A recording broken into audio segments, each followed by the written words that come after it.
Hey, I'm Tracy Byrnes, and welcome to Women, Wealth, and What Matters. 5 Things with Tracy Byrnes. All right, so each episode is intentionally simple. One topic, 5 things to know, and then you're going to get on with your day. Because look, we are all busy, and at some point we have better things to do. So there is no jargon here, no hype, no financial complications, just the things that actually matter when it comes to your money and your life, quite frankly. Now, if you followed me and my work over the years, you know I've spent a long time covering money, the markets, and taxes. First as a journalist, and now as a financial advisor. And today, as an independent financial advisor, I'm back with a clearer perspective on things and way more freedom to focus on what women are really asking about. And they're asking about their money and how to manage it. So, this podcast exists because so many women are smart, super smart, actually, capable, super capable, and way successful. And yet, they still feel unsure about whether they're doing the right things financially. So, my goal is to change all that. Now, big disclaimer here. Before we begin, just a quick note this podcast is for educational purposes and it isn't individualized investment, tax, or legal advice. You know the drill. So make sure you consult with your advisors. Okay, so we're in February. That's the month that's supposed to be about love. But usually when we think about that, we think about relationships, romance, other people. What we don't talk about enough is the relationship you have with yourself and your money. And that is a big part of it because money touches almost every decision you make. It touches where you live, how you work, whether you can change direction, and how you can do it, quite frankly. And it also gives you peace of mind and how you feel at the end of the day. All right, so February is a really good time to pause. Take a moment. January is all about the goals and the pressure and the New Year's resolutions, new me, new you, blah, blah, blah. It's so annoying. February is quieter. It's when you ask, am I actually taking care of myself? Or am I just like staying busy and going through the motion? Real self care isn't always spa days and candles, even though that sounds absolutely lovely right now. Sometimes it is about clarity, sometimes it's about boundaries. Sometimes it's finally looking at the numbers you've been avoiding. And we're talking about just looking at them, not analyzing them. So today we're going to talk about that financial self love. It's not flashy, it's not going to come in a little blue box, unfortunately, but it might be the thing that gives you the freedom to buy your own little blue box someday, if indeed that's what you want to do. All right. So, in true 5 things fashion, here are 5 things, 5 ways women can show themselves real financial self love. And the first one, you got to know the numbers. Know what you earn, what you own, and what you spend. And when I say know your numbers, again, I do not mean you need to rip out the calculator and start doing present value calculations. I don't mean you need to become an accountant or build some complicated spreadsheet, although I know many of you do love to do that. I mean, 4 simple things. Do you know what you earn? And I'm not talking about just your salary. What about bonuses? Do you have a side hustle? Do you get distributions from your investment account? Also, know what you own. That includes bank accounts, retirement accounts, brokerage accounts, real estate, business interests. Do you know? Then you got to know what you owe. And this is the come to Jesus, the mortgages, the student loan, the credit cards, the lines of credit. What do you owe? All the credit cards. And finally, know what you spend and not what you think you spend, because everyone thinks that they're really good at it. They're not. Really, what's leaving your account every month? And that's got to include things like Starbucks and manicures and every little power bar or protein bar I pick up. I probably paid my mortgage 10 times over with all those. You need to know these things. Most of this information already exists. It's in your online banking, your credit card apps, retirement statements, tax returns. It's there for you. You just have to look at it. Financial self love here is not about judgment, it's about visibility. Because once you see that full picture, you stop guessing, you start making decisions. Avoidance is not self care. Awareness, on the other hand, builds a ton of confidence. Okay, number 2, stop playing nice with your money. Setting boundaries with your money isn't selfish, it is responsible. One of the most powerful words and things you could do is say, you know what? That is just not going to work for me. And what does that look like? Because women have a really, in particular, women have a really tough time saying no. But it might be things like, I don't know, lending money to a friend. Everyone has that friend that needs money or a family member when you know it's going to put you in a financial bind, but you do it anyway. Or how about picking up the tab every time you go out because it feels awkward because maybe you ordered something a little more expensive than someone else and you feel like you have to pay. Or how about this, staying in a job or a business arrangement that underpays you because you don't want to seem ungrateful. And let me tell you something, I have been here. I've also been in jobs where I haven't asked the person next to me what they're making. And then I find out I'm getting screwed. We have to open our mouths and know about these things. So saying yes to financial commitments out of guilt instead of logic, no good, no good. Like, when did turning 50 require you and your friend group to not only get on a plane, but spend 2 nights in Miami and buy dinners and drinks and all these things and therefore put you in a hole? And by the way, everyone turns 50, or not good. Most people turn 50. When did that happen? Back in the day, it was a glass of wine and a piece of Carvel cake in the backyard. Say no to the Miami trip if it's going to put you in bankruptcy. If saying yes causes resentment, stress, or anxiety, then it's not generosity, it's pressure. And if people give you a hard time, then you know what? They're really not your friends. That's not your friend group. Financial self love is understanding that your future matters too. Quite frankly, it matters more. And sometimes the most loving thing you could say to yourself and others is a big fat no. Okay. Number three, let's build a freedom fund. I like this better than an emergency fund. A freedom fund gives you options. It allows you to choose what's next without panic or pressure. Now, you need an emergency fund. The difference here is the emergency fund is for the unexpected, right? Job loss, medical issues, surprise expenses. The roof always seems to need to be repaired when you own a home. You need that. But a freedom fund is about choice. I did a column recently for Kiplinger's about women who made mid-career pivots, which is amazing. But if you don't have a freedom fund to prepare for your transition, what are you doing? And I'm talking about, like, I'm in a job, I can't work another 20 years here. I have to pivot. So let's be logical about this. Put some money aside and prepare to make that pivot, because you shouldn't spend the next 20, 25 years of your life in a job you can't stand. So for many women, this might look like 3 to 6 months of living expenses.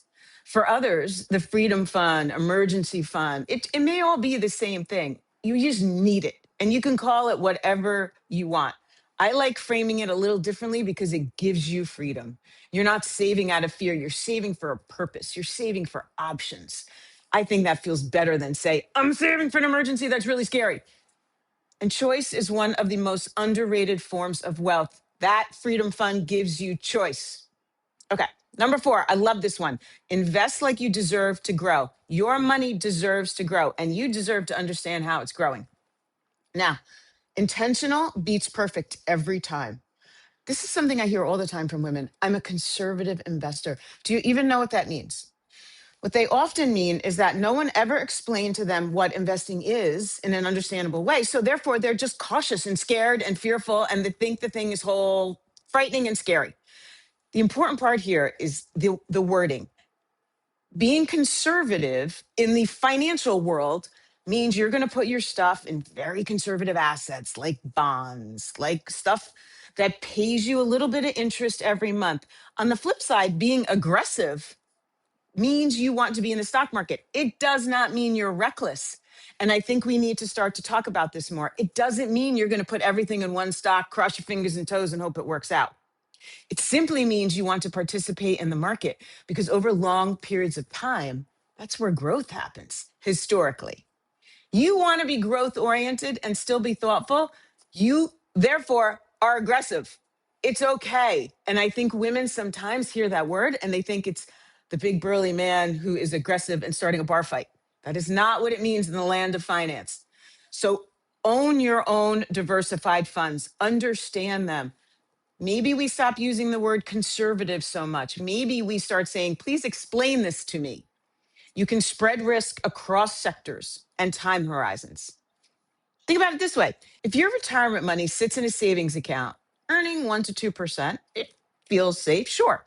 But you all know what inflation is these days. It is higher than 1% to 2%. So that basically is wiping out your retirement fund. It is quietly reducing what that money can buy in the future. So being diversified, being a little aggressive, it will move up and down along the way, but over time, it has the opportunity to grow faster than the cost of living. And that's what you want. Aggressive investing isn't gambling.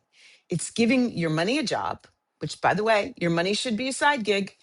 Financial self love here means understanding why your money is invested the way it is and making sure it supports your future instead of just sitting safely in the past. That is not what you want. You don't need to chase trends. You certainly don't need to be perfect here. You just need to believe that your money deserves to grow. And it does. And it does. So start to ask questions. It needs to grow the same way you do. All right, number 5, no pressure. Just do one financial thing this month. Pick one action. Momentum builds confidence. You know that. It's like dieting. Pushing the potato chips away today makes you feel better tomorrow. One thing. Confidence builds wealth. So, what is that one thing? It could be very simple. Update your beneficiaries. Have you been recently divorced? Or, God forbid, did somebody pass? Update your beneficiaries because you don't want money going into the wrong hands if you get hit by that proverbial bus. How about all those old 401ks that are all over the place because you switched jobs so many times? Have you consolidated them? Just do that. Get all of that in one place and think how good that's going to feel when all your money's in one place. Or how about this? Open or contribute to that Roth IRA, one of the world's greatest savings vehicles. We're going to do a whole podcast on them in the future. Great, great, great. Think about it. Now, this one, I know you'd rather eat your own toes, but pull your credit report. Just pull it. Have the come to Jesus moment. See where the number is. It probably is better than you think, but pull it. Because again, I'm Sicilian. I say God forbid way too much. But God forbid you're down the road and you want to get a mortgage. They're going to want to know your credit score. Do not be caught off guard. Know where you're at. Or maybe we set up some automatic savings. Maybe you create an extra little savings account for vacations, or I don't know. You dreaming about a Birkin bag? That's great. Save for it. Save for it. Don't put it on a credit card. So I think little things like this will make you feel like you're starting to take control. Finally, schedule a financial check-in with either yourself, your advisor, with someone. Talk to them about your stuff. Where am I? What do I have? What can I do to make it incrementally better? Asking a question you've been afraid to ask, because there are no wrong questions. And shame on us for falling victim, so to speak, to the God bless white men of the world who have made speak in jargon and make us feel like we should know this stuff. We should not know this stuff. They don't teach this stuff in school. You are not born with innate ability to understand the financial markets. It's just not something that we all have as human beings. You have to learn it. And if your educational system's not teaching you, how are you supposed to know it? You have to ask questions. So don't be afraid. One question. Small actions create big momentum, and momentum creates confidence. And that is what we're going to do here. Confidence builds wealth. This is what we want, because when women have money, we can make change. All right, in closing, because I've babbled enough here. February reminds us to care about the people we love, but your financial life improves the moment you include yourself in the list. You have to. We women put ourselves last all the time, not with money, not without going forward. Confidence with money isn't about perfection. It is just about attention. I don't care where Microsoft closed today, and nor should you, but you need to know what you have and where it is. So the small awareness, the small decision, the small changes over time, all those things add up. So just pick one darn thing today, just one thing, and actually do it. Not someday, not when life slows down. Now, just do it. These things are simple. They'll take 2 seconds. All right. With all that, if there are topics that we talked about that we didn't talk about and you want us to talk about, please, please, please, please reach out, because I want this to be conversational. I want us to have a back and forth here. You can find me at Tracy Byrnes Wealth, all one word, .com. You, of course, could always listen to this podcast on Spotify, Apple Podcasts, and YouTube. So reach out. I'm on LinkedIn at Tracy Byrnes. We'll include all that at the end. I am Tracy Byrnes, and this is Women, Wealth, and What Matters. Now go take care of yourself and your money.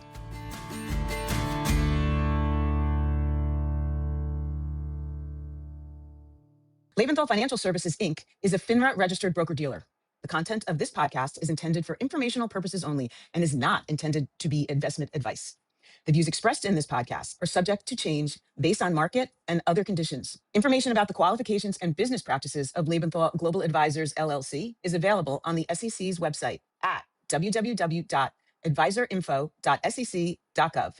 Information about the qualifications and business practices of Lebenthal Financial Services, Inc. and its representatives can be found on FINRA's BrokerCheck website, which is brokercheck.finra.org.